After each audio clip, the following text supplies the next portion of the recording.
जय जय अम्बे जय जगदम्बे जय जय अम्बे जय जगदम्बे जय शिव शंकर बम बम हर हर जय शिव शंकर बम बम हर हर जय शिव शंकर बम बम हर हर जय शिव शंकर बम बम हर हर जय जय राधे जय श्री कृष्ण जय जय राधे जय श्री कृष्ण जय सिया राम जय जय हनुमान जय सिया राम जय जय हनुमान श्री राम जय जय राम श्री राम जय जय राम श्री राम जय जय राम श्री राम जय जय राम सच्चिदानंद भगवान की।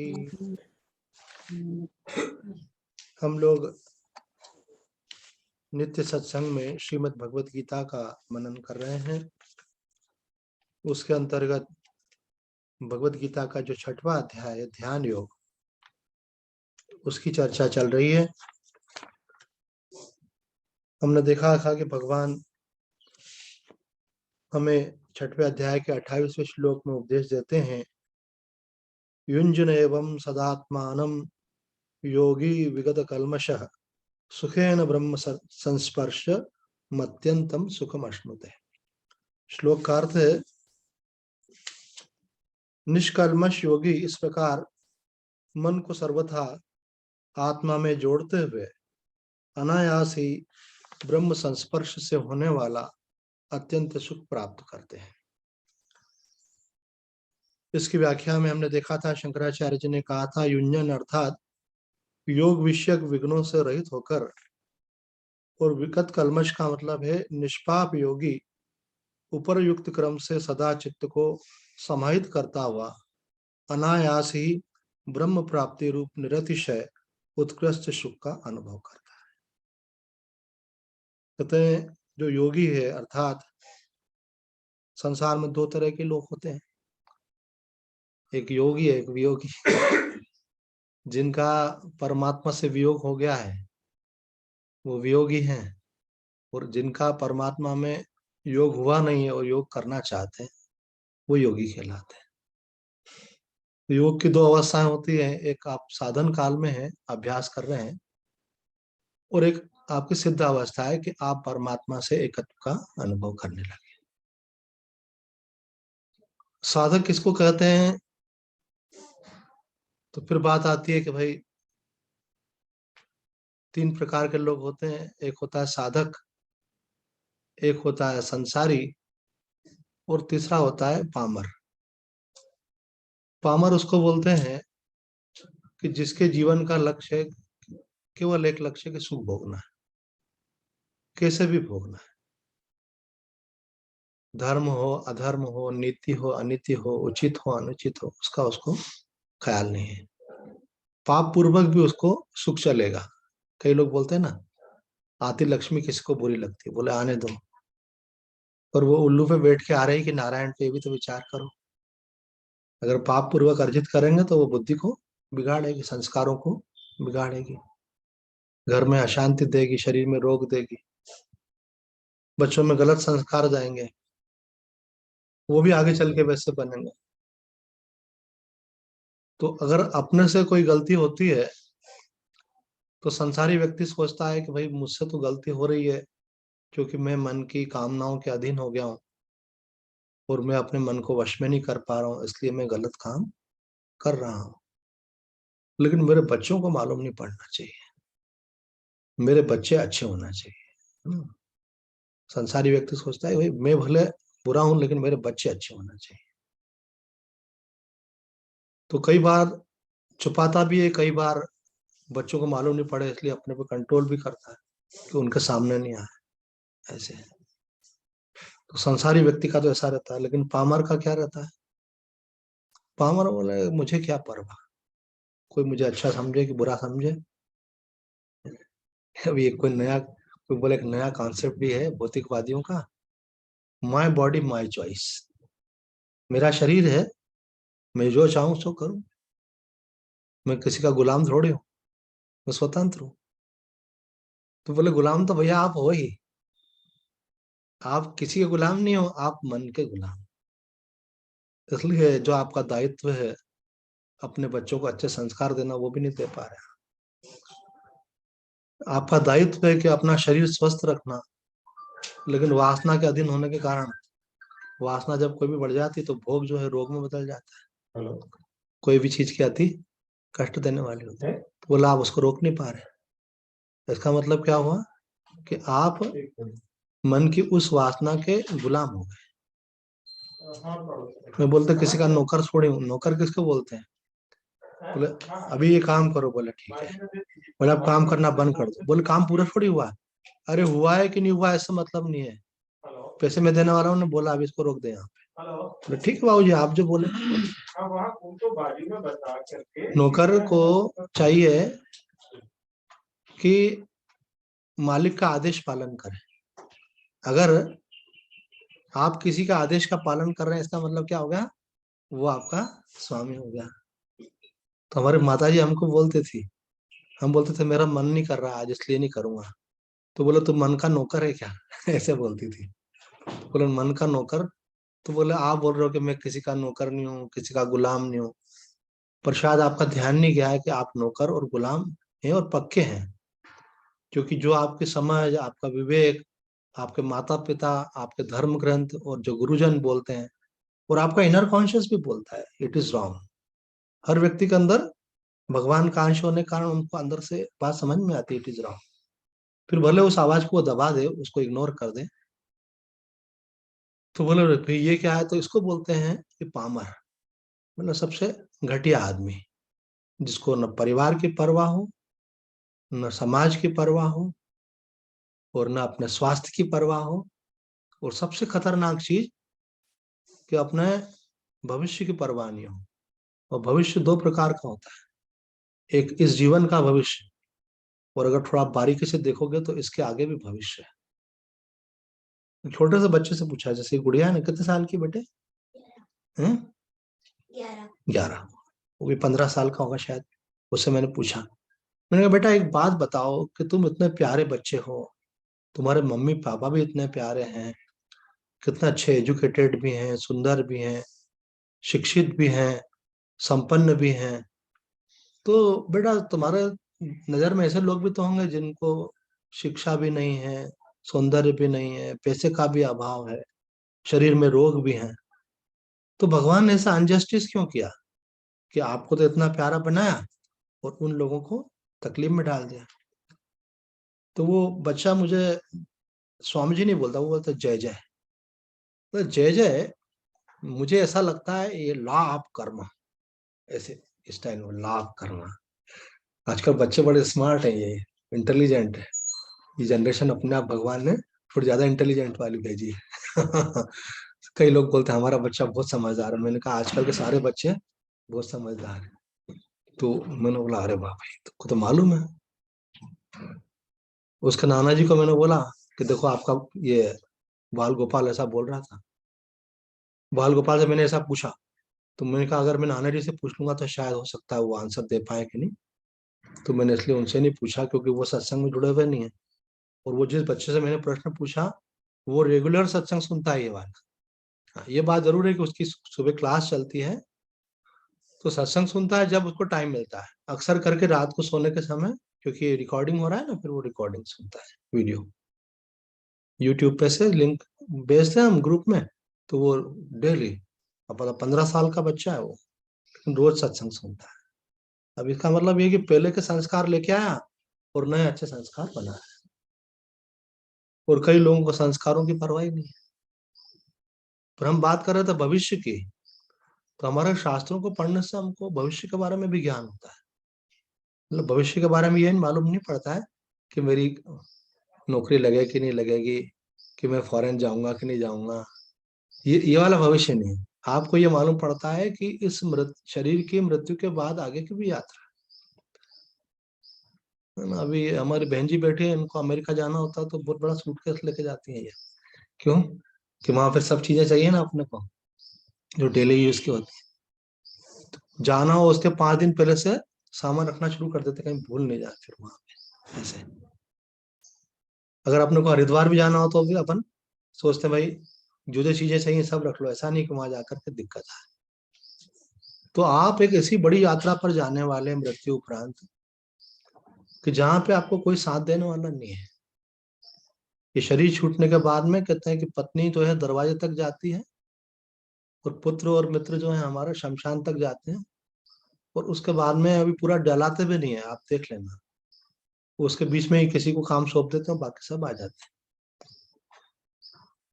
अब अकेले बैठ के आप जलो, अकेले आप शरीर में से निकलो, और अगर गलती से आप वापस घर पे लौट के आ गए, बोलो नहीं नहीं मेरा इतना बढ़िया मकान मैंने बनाया, इतना गोल्ड इकट्ठा किया, इतना रुपया इकट्ठा किया, बोलो मैं नहीं जाऊंगा। तो घर वाले का बोले और भाई इनके लिए कोई पाठ फाट रखो, इनकी आत्मा भटक रही है, रात को सपने में दिख रहा था। बोले मुझे लग रहा था पास में ही खड़े हैं, पर देखा तो कुछ दिख नहीं रहा था, मेरे को तो डर लगता है।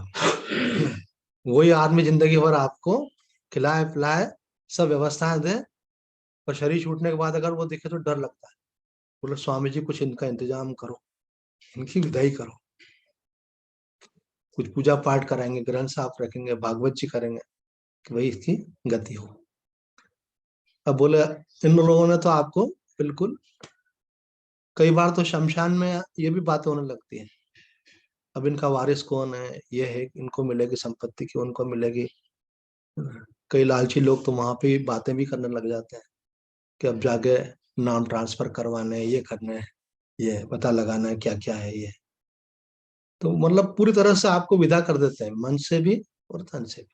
कुछ लोग थोड़े से रहते हैं, कुछ ज्यादा दिन तक रखते हैं, एक आध फोटो वोटो टांग देते हैं ड्राइंग रूम में, फिर धीरे से उसको बोलते हैं अभी ये ड्राइंग रूम में सब आते हैं, सबको क्या लेना देना, फिर धीरे से बेडरूम में डालते हैं, फिर धीरे बोलते हैं कि अभी ये तो वैसे ही बेडरूम है, बेडरूम तो है ही नहीं है।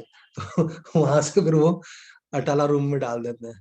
फिर एक दिन वो अटाले में बोले हो गया कोर्स पूरा। किसको याद रखता है, कौन रखता है, जिनके हम मुंह में रचे पचे हैं, कौन सा हाथ देने वाला है हमारा।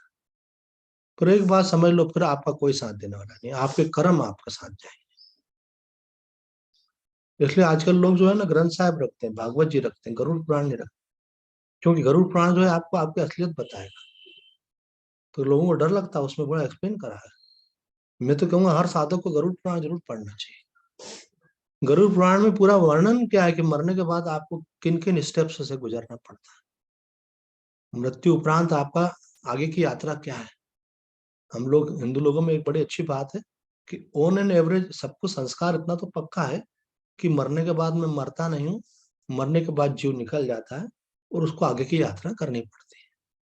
जैसे वो बालक ने बोला ना, पुराने कर्मों के कारण इस जन्म में हमको अनुकूलता या प्रतिकूलता प्राप्त होती है।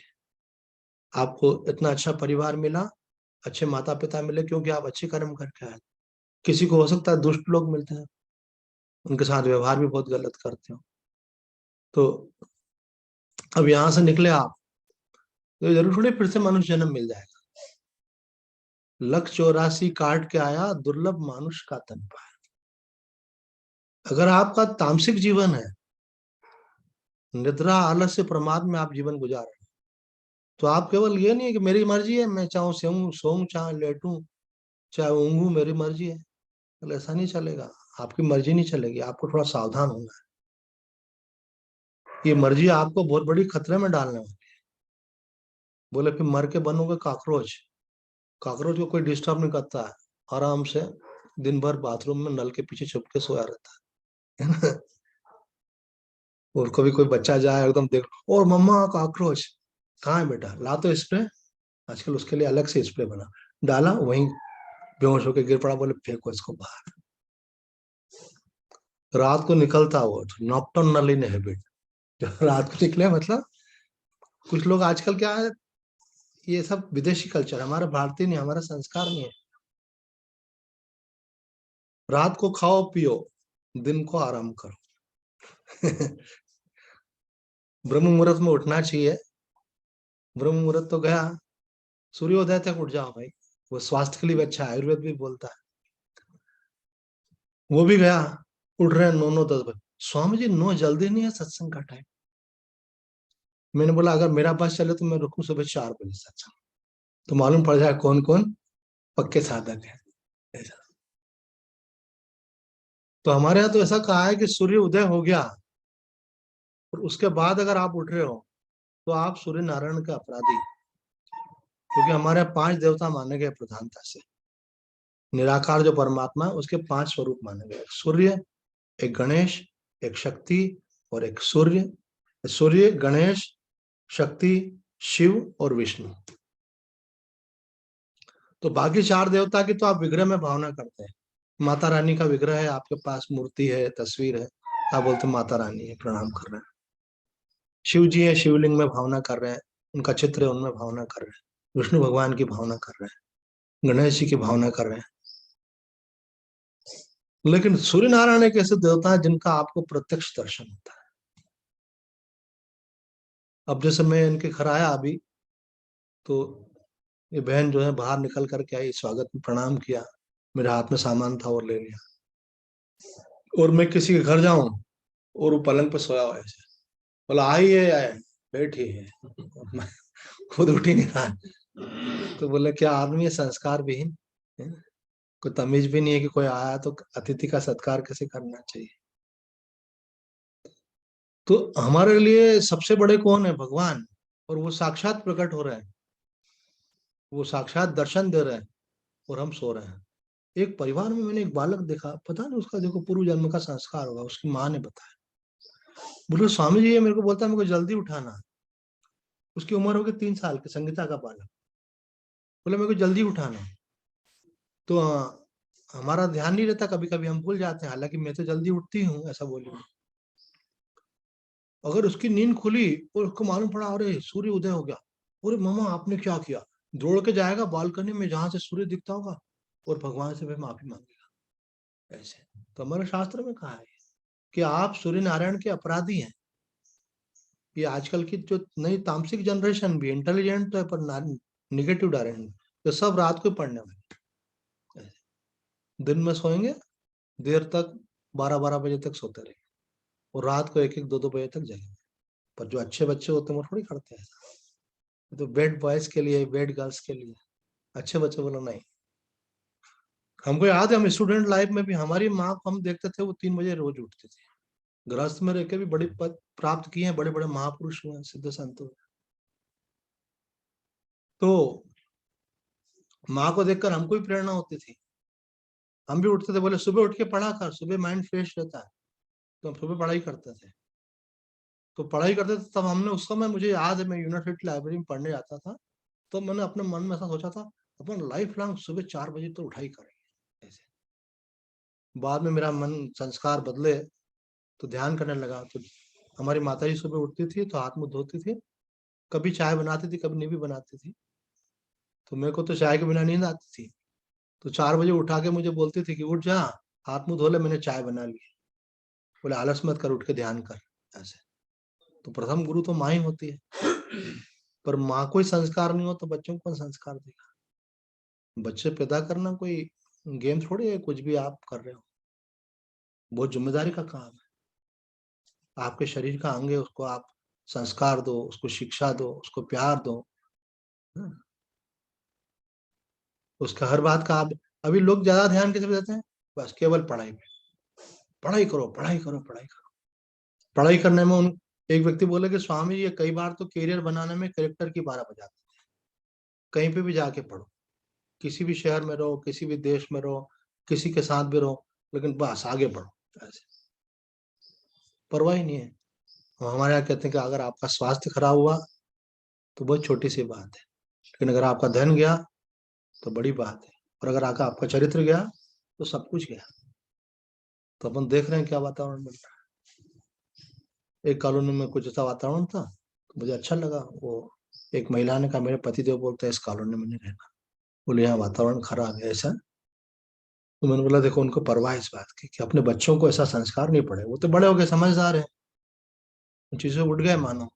उठे नहीं भी होता, बोले अब हमारे तो ऑप्शंस क्लोज हो गए, अब क्या बुढ़ापे में क्या करे आदमी एक उम्र के बाद। लेकिन बच्चों को तो गलत संस्कार पड़ेंगे, बोलो नहीं ऐसी जगह नहीं रहना। तो साधक को जो है योगी बनना है, अगर योगी नहीं बन रहा तो संसारी तो बने कम से कम। लोग संसारी को छूट मान लेते हैं, संसारी को छूट नहीं है। संसारी वो है जो इस लोक में भी सुखी होना चाहता है, परलोक में भी सुखी होना चाहता है। परलोक का अगर मानो ध्यान नहीं भी देगा वो, तो इस जीवन को अच्छा बनाना चाहता है। और पामर जो है उसको तो आगे का ख्याल ही नहीं है। जब यहाँ से जाएंगे और वहां पे हिसाब होगा, तो कई लोगों ने अच्छा एक नया निकाला आज। स्वामी जी कोई नरक स्वरक कुछ नहीं होता है, फालतू की बात है। ये जो आदमी बहुत प्रॉब्लम में रहता है ना, यही नरक है। और जो एंजॉय कर रहे हैं ना, बोलो यही सब स्वर्ग है। ऐसे एंजॉय करना स्वर्ग है। ये एक नई डेफिनेशन उन्होंने अपनी बना दी। क्यों? क्योंकि अगर ये एक्सेप्ट कर लेंगे कि मरने के बाद हमको एक एक चीज का हिसाब देना पड़ेगा, पाई पाई रत्ती रत्ती का हिसाब देना पड़ता है। एक भजन हम किसी गुरुद्वारे में सत्संग करते थे कई सालों तक उज्जैन में, तो वह माता बोलते स्वामी जी वो वाला भजन सुना, मेरे दाता के दरबार में सब लोगों का खाता। अच्छा, हर कर्म का हिसाब देना। अच्छा देखो, बिल्कुल दिखता है, क्लियर दिख रहा है कि बिना प्रयत्न किए किसी को धन आ रहा है, और बिना और किसी को बहुत प्रयत्न करने पे भी धन नहीं आ रहा है। बहुत प्रयत्न करने पर भी कोई व्यक्ति स्वस्थ नहीं रह पा रहा है, और कोई कुछ भी नहीं करता है। जैसे हमारे जगवानी जी बहुत परवाह नहीं करते, हरफन मोला मस्त रहते, फिर भी हमेशा स्वस्थ रहते हैं। और कई लोगों ने खूब केयर करी है ना, उसके बाद में भी देखते अरे ये क्या प्रारब्ध है ना, शरीर का भोग तो काटना पड़ता है। इसका मतलब ये प्रारब्ध क्या चीज है, भाग्य क्या चीज है? ये पुराने कर्मों का फल है। ये कोई ऐसा रैंडम थोड़ी है किसी को भी कुछ भी होगा। इसका आंसर केवल हिंदू धर्म में ही है, मुसलमानों के पास नहीं है प्रारब्ध की बात। वो लास्ट बर्थ के साथ कनेक्शन ही नहीं मानते।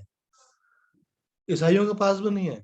इसलिए हमारे हिंदू धर्म के अंदर इतनी गहराई से दूर तक चिंतन किया हुआ है। फिर हमारे हिंदू होने का फायदा ही क्या भाई, जब हम मानते ही नहीं है कि मरने के बाद हिसाब देना पड़ेगा, कर्मों को भोगना पड़ेगा। सावधान हो जाए भाई, ऐसे कर्म नहीं करें, तामसिक कर्म नहीं करें, निद्रा आलस्य प्रमाद में जीवन नहीं बिता। तो बोले फिर क्या राजसिक करें क्या? ये तीन वर्ड्स हैं गीता जी के, तामसिक राजसिक और सात्विक।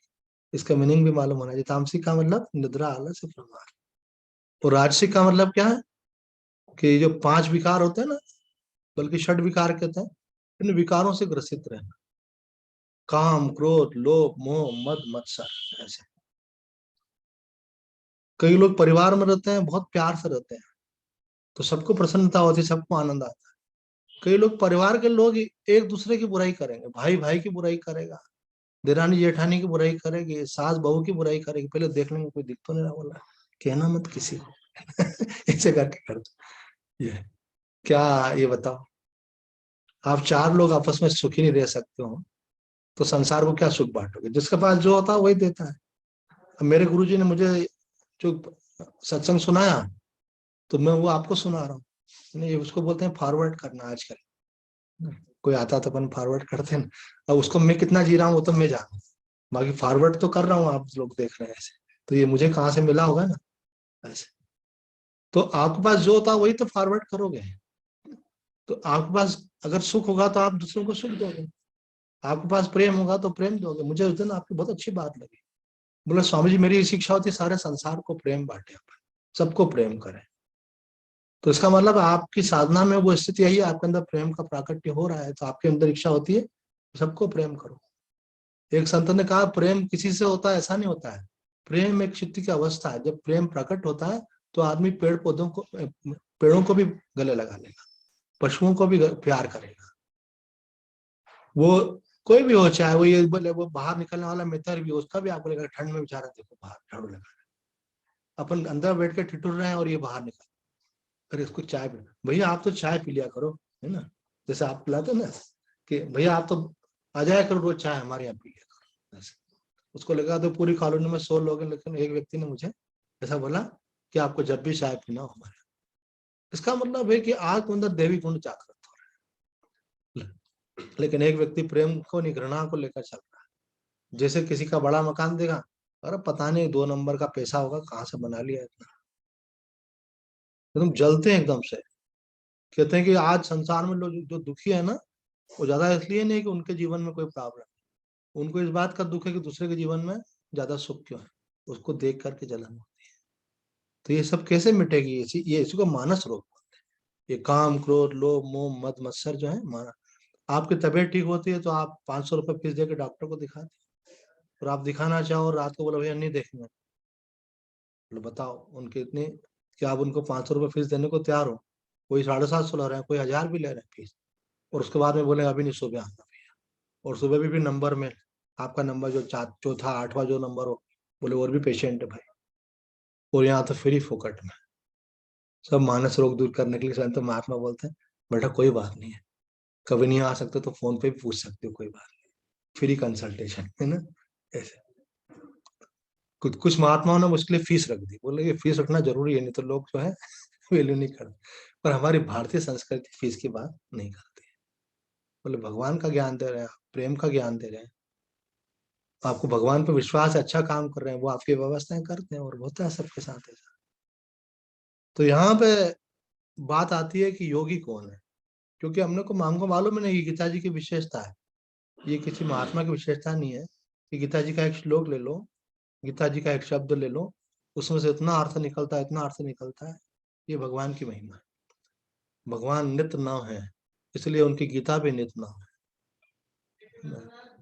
कई लोग जो है ना मुझे बोलते हैं स्वामी जी हमको आपसे पूरी गीता सुननी है, पर वो हार जाते हैं, हम नहीं हारते, उनका सुनते रहो सुनते रहो, है ना।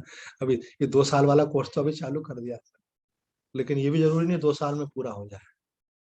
जब एक श्लोक अगर एक सप्ताह चल जाएगा तो 2 साल में कैसे पूरा हो। तो अगर आप योगी नहीं बन सकते हो तो कम से कम आप अपने को, चलो मुझे अभी किसी ने एक मैसेज भेजा था, मुझे अच्छा लगा, बोले कि लोग जो हैं इसलिए परेशान हैं कि वो अपने से ज्यादा दूसरों की परवाह कर रहे हैं। मैंने बोला ज्यादा तो ऐसा नहीं, ज्यादा लोग तो अपनी परवाह करते हैं, पर यहाँ जो कहा जा रहा है जो आदि शंकराचार्य जी महाराज का, इता को न्यास्ते मूढ़ात्मा यस्तु स्वार्थे प्रमाद्य थे, विवेक चूड़ामणि में वो श्लोक कहा है कि इससे बड़ा मूर्ख कौन होगा जो अपने ही हित का साधन करने में प्रमाद कर रहा है। उसको हित का साधन शब्द की जगह उन्होंने कहा यस्तु स्वार्थे प्रमादित है, अपने स्वार्थ साधन में प्रमाद करो।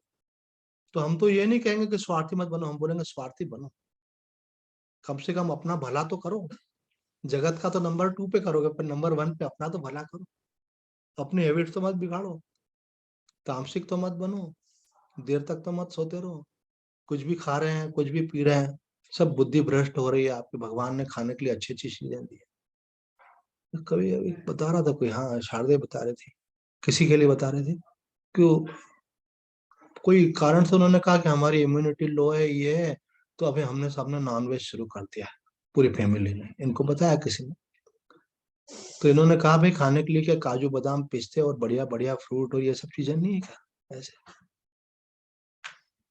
मैं बोला वो मांस खाने से जल्दी बढ़ता है। मैंने कहा उसमें जो एक संत ने बताया है कि जब उसको मारा जाता है किसी पशु को, तो उसके अंदर बहुत क्रोध होता है, अगर आपको कोई मारे तो आपको कैसा होगा, अगर हाथ बांध दे और अगर कोई थप्पड़ मारे तो आपको लगेगा हाथ खोले तो इसको मैं अकल सिखा दूं ऐसे, और अगर अकल सामने नहीं सिखा सकता हूँ तो कुछ न कुछ ऐसी टेक्निक ढूंढ के इसको कैसे नुकसान पहुंचाऊं। तो हर जीव बचना चाहता है, चींटी से लेकर हाथी तक कोई भी। तो आप किसी की हिंसा कर रहे हैं, उसको कितनी वेदना हो रही है, क्रोध आ रहा है उसको, अथवा वो क्रोध नहीं कर सकता तो बहुत दुखी हो रहा है, वो मरना छटपटा रहा है, दुखी हो रहा है, तो सारे उसके जो हार्मोन्स उसकी बॉडी में रिलीज हो जाते हैं। तो इसलिए जो ज्यादा नॉनवेज खाते हैं आप देखो उनके चेहरे पे दिखेगा हिंसक, एक हिंसक कौम है मुसलमान, जो हिंसक कौम दिखती है, क्योंकि इनके लिए तो क्रम ही बना रखा है ऐसा भोजन कर, तो ऐसा खाएंगे ऐसा पिएंगे जो बुद्धि को बिगाड़ने वाला नष्ट करने वाला है। तो इसका मतलब क्या हो गया, आप अपने मित्रों की शत्रु। अब देखो आप इतने सारे लोग, ये छोटी सी गुड़िया ये भी उत्तर देगी, जो ऐसा काम करता है वो अपना मित्र है कि शत्रु, बताओ। देखो बहुत बढ़िया, जब इतने से बच्चे को भी ये मालूम है तो बड़ों को तो मालूम होना ही चाहिए, ऐसा काम नहीं करें। आप पाप कर रहे हैं, हर पाप का बदला चुकाना पड़ेगा, ये मत सोचो आप किसी का। एक लड़की का मैसेज, स्वामी जी मेरे हस्बैंड कहते हैं कि एक तो वेजिटेरियन होता है मैंने बोला आप प्लांट पे से आता है वो इसलिए वेजिटेरियन होता है। तो बोले नहीं मेरा को कंफर्म करना था आपसे, मैं नहीं खाती हूँ। तो मैंने कहा कंफर्म कर दिया हमने, वो प्लांट पे से नहीं आता है वो। तो स्वामी जी वो मेरे को बोलते हैं कि तू मेरे को बना के दे, तो मेरे को बना के देने में मेरे को पाप तो नहीं लगेगा। मैंने कहा जो व्यक्ति मांस के लिए हत्या करता है उसको पाप लगता है, जो खरीद के लाता है उसको पाप लगता है, जो बनाता है उसको पाप लगता है, जो खाता है उसको। तो पूरी सीरीज है, सबका परसेंटेज अलग अलग है ऐसे। मैंने कहा आपका भी परसेंटेज फिक्स किया हुआ है कि जो जीवन में आना चाहता था उसका जीवन रोक करके आपने अपनी वासना की पूर्ति करी। तो स्वामी जी मैं क्या करूं? मैंने कहा मैं ये बताऊंगा कि तुम हस्बैंड से झगड़ा करो। अभी तुम्हारा मैटर है भाई, धर्म वाला मामला हमने बता दिया क्या धर्म है क्या अधर्म है, और करके पछताना तो पड़ेगा, आज नहीं तो कल।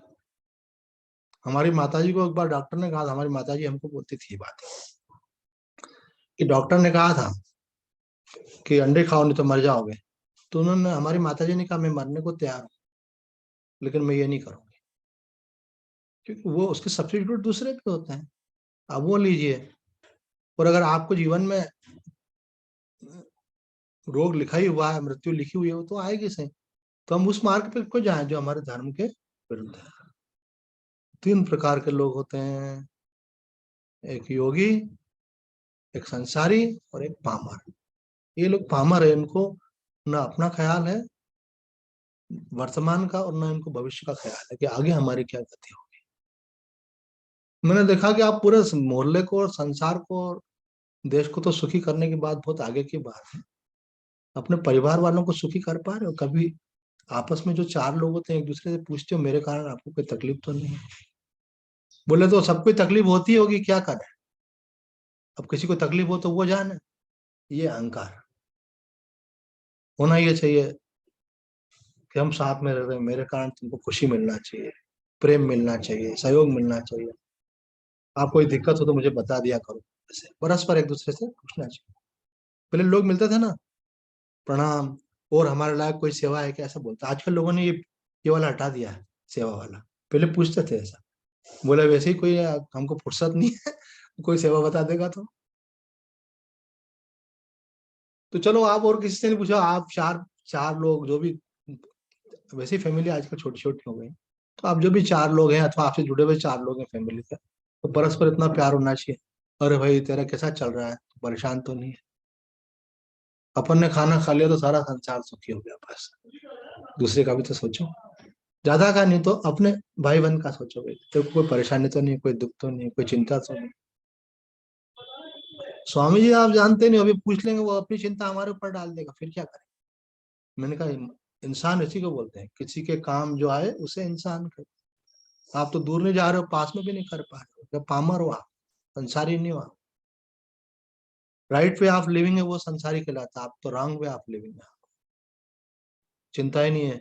फिर उसके बाद अगला होता है, मुसलमानों में भी कहा गया है कि अगर आपके घर मानो बढ़िया कुछ बना, इडली सांबर बना, तो सांबर की सुगंध पास वाले क्या गई, बोले जहां तक सुगंध गई वहां तक निमंत्रण हो गया। और वो बाहर से निकले, बहन जी क्या बात है, आज तो बढ़िया सुगंध आ रही है सांबर की। बोले आइए भाई साहब आप भी आइए, ऐसे स्वागत है, आप तो आ जाया करो जब भी लगे ऐसा। मैं एक आश्रम में रहता था तो बड़ा मजा था वहां पे। वो लोग नीचे रहते थे, मेरा कमरा ऊपर था आश्रम में। तो वो बीच में से स्पेस बनी हुई थी, जब चाय बनती थी तो वो किचन के विंडो में से सुगंध निकल करके ऊपर आती थी। तो चाय का अपन शौकीन थे, अभी तो नहीं है, तो मैं नीचे आया था। तो महाराज जी बोले तुमको कैसे मालूम पड़ता है चाय बन गई? उनको मालूम ही नहीं था सुगंध इधर से ऊपर जाती है ऐसे। तो मैंने बोला ऐसे भगवान की कृपा है, जब जहाँ हमारे लिए बढ़िया होता है हम अपने आप ही पहुंच जाते हैं। बोला हाँ ये तो मानना पड़ेगा ऐसे। तो ये निमंत्रण हो गया, मतलब कि ऐसा होना चाहिए।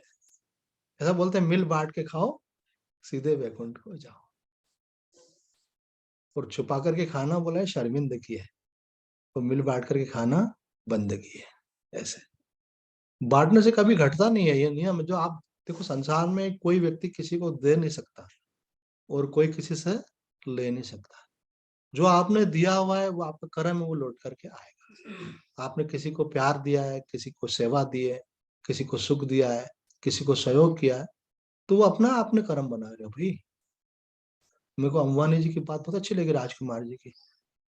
एक बार इन्होंने दक्षिणा में मुझे कुछ राशि दी, हमेशा एक सेवा करते हैं ये लोग तो।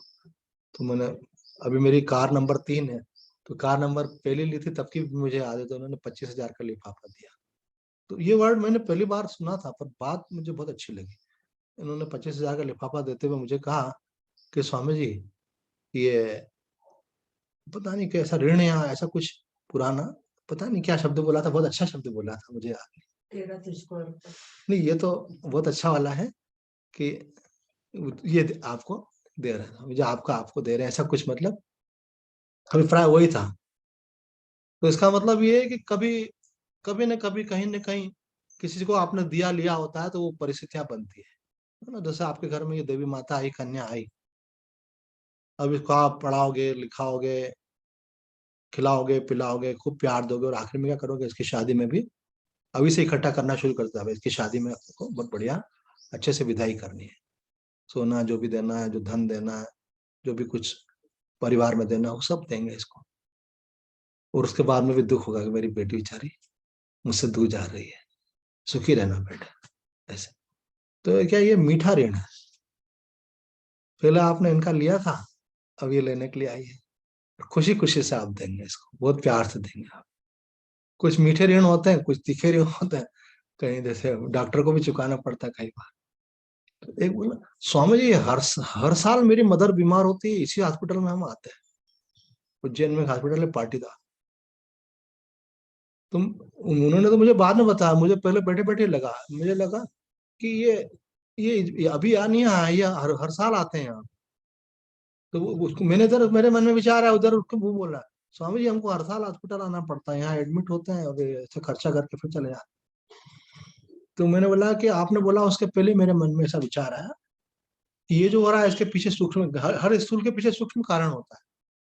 मैंने कहा आपका इधर भी कुछ देना लिखा हुआ है, अकाउंट क्लियर हो रहा है, वो वाला हिसाब किताब होता है संसार में, जिससे लेना देना लिखा है वैसी परिस्थिति बनती है आपको देना। कुछ चीजें अपन स्वेच्छा से देते हैं, कुछ मजबूरी में देते हैं। तो इसलिए आदमी को जो उसके पास अच्छा है वो देने की कोशिश करना चाहिए। आपके पास प्रेम है, दूसरों को प्रेम दो। बोले वो तो सब समझते ही हैं, हम उनको प्रेम करते हैं। मैंने उस दिन उनको भी बोला था ऐसा। मैंने बोला लोग समझते हैं, इतने से काम नहीं चलेगा, बोलो। नहीं बोलने से मामला बदल जाता है। एक लड़के से प्रेम करते थे, लड़का भी लड़के से करता, और दोनों बोलते नहीं थे। उसकी उधर शादी हो गई, इसकी इधर हो गई। बाद में कभी मिले तो बोले मेरे मन में ऐसे विचार आते थे, बोले मेरे को भी आते थे, आपने बोला क्यों नहीं? बोल देते तो विवाह हो जाता ऐसे। तो ऐसे किसी के प्रति प्रेम है, जैसे अभी गुड़िया है, प्यार है इसके प्रति। तो मेरी रानी बिटिया मुझे बहुत अच्छी लगती है, सिर पे हाथ घुमाओ, ऐसे प्यार करो, उसको भी अच्छा लगेगा। ऐसे प्यार को एक्सप्रेस करो। और मन में नफरत आए तो उसको, गंदा विचार है, खराब विचार है, उसको रोक लो। ऐसे गलत चीज को रोक लेना चाहिए, यही संयम है हमारा। और अच्छी चीजों को सोचते नहीं रहना चाहिए, बोलना चाहिए, आपके व्यवहार में प्रकट करना चाहिए। सामने वाले को खुशी होती है, उससे अच्छा लगता है। ऐसे परस्पर मिलकर के रहना, प्यार बांटना, दूसरे की परवाह करना, ये इंसानियत के अंदर आता है। ये सब किस में आते हैं? मनुष्य के अंतर्गत।